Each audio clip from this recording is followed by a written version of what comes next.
Di sini kami punya 4 materi. Yang pertama pengertian paragraf deduktif. Yang kedua ada fungsi paragraf deduktif dan induktif. Yang ketiga ada ide pokok atau kalimat utama paragraf deduktif dan induktif. Terus yang keempat ada contoh-contoh dari kami masing-masing. Ini pengertian paragrafnya. Paragraf adalah bab dalam suatu karangan penulis yang terdiri dari suatu atau beberapa kalimat yang berkaitan secara logis dan mengandung ide atau informasi tertentu. Itu pengertian paragraf. Terus selanjutnya pengertian paragraf deduktif. Pengertian paragraf deduktif adalah jenis paragraf dalam penulisan atau komunikasi yang mengikuti pola logika.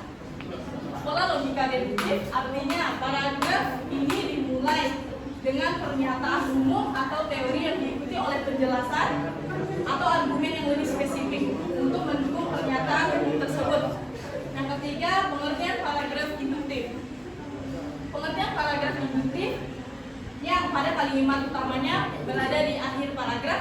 Kalimat ini mengandung kesimpulan dari suatu pembahasan yang ada pada paragraf tersebut. Lanjut, kita ke fungsi paragraf deduktif dan induktif. Pertama, fungsi paragraf deduktif. Fungsi dari paragraf deduktif adalah untuk menyajikan argumen atau informasi secara langsung dengan menyediakan pernyataan utama atau generalis terlebih dahulu, diikuti oleh dengan penjelasan contoh yang mendukung pernyataan tersebut. Paragraf deduktif dimulai dengan menyajikan ide utama, hipotesis, kemudian diikuti dengan rincian atau bukti yang mendukung. Terus yang selanjutnya fungsi paragraf induktif. Fungsi dari paragraf induktif adalah untuk membawa pembaca dari data atau bukti spesifik ke kesimpulan atau generalis yang lebih umum. Ini memungkinkan pembaca untuk melihat pola hubungan yang mungkin tidak mereka sadari sebelumnya. Lanjut. Ide pokok atau kalimat utama. Sebenarnya ide pokok sama kalimat utama paragraf induktif dan deduktif itu sama pengertiannya.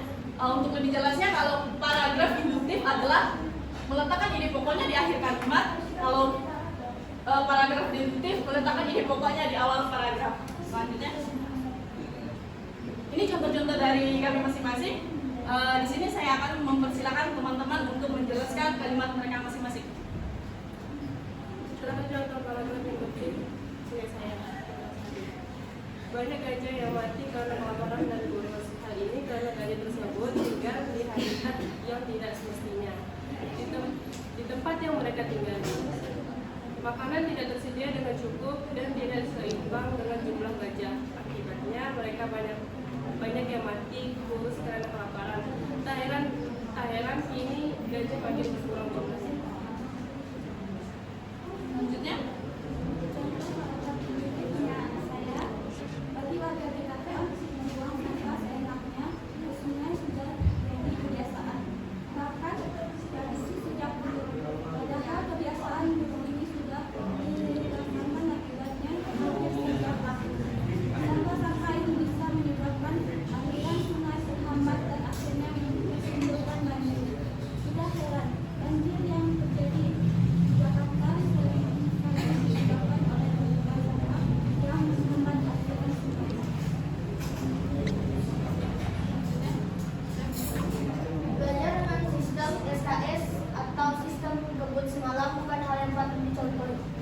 apalagi kalau esok harinya adalah hari ujian.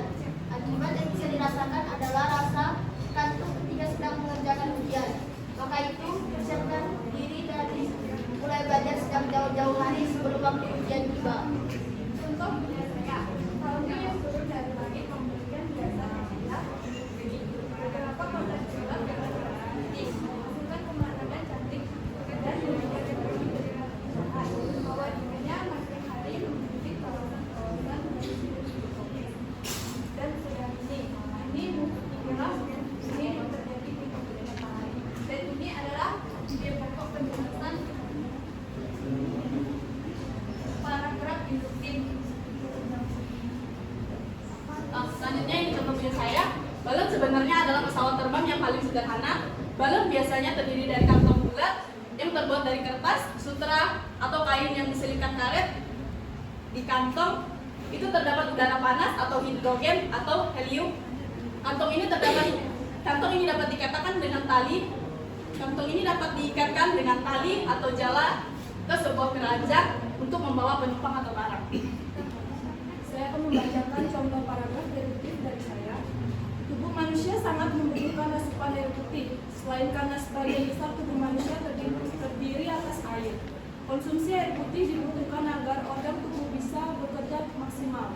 Kebutuhan cairan seseorang mungkin akan berbeda dengan orang lain, tergantung pada kondisi tubuh, aktivitas yang dilakukan hingga kondisi cuaca. Baiklah, ini contoh paragraf deduktif dari saya. Tenaga kerja yang diperlukan dalam persaingan bebas adalah tenaga yang mempunyai etos kerja tinggi, yaitu tenaga yang pandai, terampil, dan berkepribadian. Tenaga kerja yang pandai adalah tenaga kerja yang mempunyai kemampuan akademis memadai sesuai dengan disiplin ilmu tertentu. Terampil artinya mampu menerapkan kemampuan akademis yang dimiliki disertai kemampuan pendukung yang sesuai untuk diterapkan agar diperoleh hasil maksimal.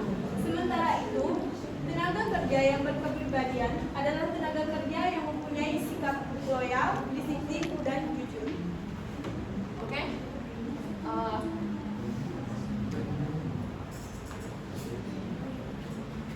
Di sini saya akan menyimpulkan lagi sedikit dari contoh ini. Ide pokoknya karena ini paragraf induktif, ide pokoknya terdapat di akhir kalimat, ini penyebab jumlah kerja berkurang. Terus ini punya mimit, ini juga paragraf induktif. Ini ide pokoknya terdapat di akhir kalimat, ini penyebab terjadinya banjir yang disebabkan oleh tumpukan sampah yang menghambat aliran sungai. Selanjutnya punya Keisha, ini paragraf induktif juga. Ini ide pokoknya terletak di akhir paragraf, yaitu persiapkan diri untuk memulai belajar untuk mempersiapkan ujian. Terus punya kita, ide pokoknya terletak di akhir kalimat. Ini musim dingin yang terjadi di negeri matahari terbit. Terus selanjutnya ini contoh-contoh paragraf induktif. Ini contoh-contoh paragraf deduktif. Judulnya saya, ide pokoknya adalah balon. Terus contoh paragraf deduktif punya Ida. Ini adalah tubuh manusia. Ini ide pokoknya sampai sini. Terus ini punya Nanda, berkaitan dengan tenaga kerja yang diperlukan persaingan bebas. Sekian. Sekian presentasi dari kelompok kami. Saya sebagai moderator untuk menjelaskan materi tadi, saya ucapkan terima kasih untuk menyaksikan presentasi kami.